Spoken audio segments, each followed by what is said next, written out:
Nita Ambani November 1వ తేదీన నీతా అంబానీ గారు 60వ పుట్టినరోజు జరుపుకున్నారు. ఈ వయసులో కూడా ఆమె చాలా చురుగ్గా, ఫిట్‌గా ఉంటారు. రిలయన్స్ ఇండస్ట్రీస్‌లో ఆమె అనుమతి లేకుండా ఏ పనులు కూడా ముందుకు సాగవు. అలాంటివి ఎన్నో ఉన్నాయి. నీతా అంబానీ గారి వ్యక్తిగత కెరీర్‌ని పరిశీలిస్తే ముఖేష్ అంబానీ గారిని పెళ్లి చేసుకున్న తర్వాత కూడా ఆమె ఒక ఉపాధ్యాయురాలుగా పనిచేశారు. అప్పుడు ఆమె వేతనం కేవలం రూ. 800 మాత్రమే. 2003లో ధీరూభాయ్ అంబానీ ఇంటర్నేషనల్ స్కూల్‌ని ప్రారంభించారు. అక్కడి నుంచి ఆమె సొంత సామ్రాజ్య నిర్మాణం ప్రారంభమైంది. Nita Ambani Reliance Industries corporate social responsibility విభాగమైన రిలయన్స్ ఫౌండేషన్ వ్యవస్థాపకురాలు, చైర్పర్సన్ కూడా. ఆమె కింద రిలయన్స్ ఫౌండేషన్, విద్య, ఆరోగ్యం, క్రీడలు, సాంస్కృతిక విభాగం, విపత్తు నిర్వహణ వంటివి ఉన్నాయి. నీతా అంబానీ గారికి ఫస్ట్ లేడీ ఆఫ్ స్పోర్ట్స్ అని కూడా పిలుస్తారు. ఆమె ఐపీఎల్ జట్టు ముంబై ఇండియన్స్ సహ యజమాని.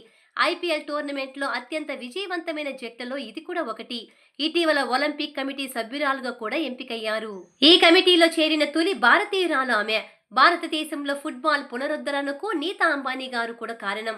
ఆమె ఇండియన్ సూపర్ లీగ్ వ్యవస్థాపక చైర్పర్సన్ కూడా.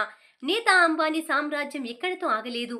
ఇటీవల ప్యారిస్లో జరిగిన ఒలింపిక్స్లో ఇండియా హాల్ ఏర్పాటుతో ప్రపంచ స్థాయిలో భారతీయ సంస్కృతిని ప్రచారం చేశారు. భారతీయ హస్తకళలని నీతా అంబానీ గారు స్వదేశీ బ్రాండ్ పేరుతో ప్రోత్సహించారు. నీతా అంబానీ తన కొడుకు అనంత్ అంబానీ పెళ్లి వేడుకైన ముంబైలోని నీతా ముఖేష్ అంబానీ కల్చరల్ సెంటర్ కూడా ఆమె సామ్రాజ్యంలో ఒక భాగం.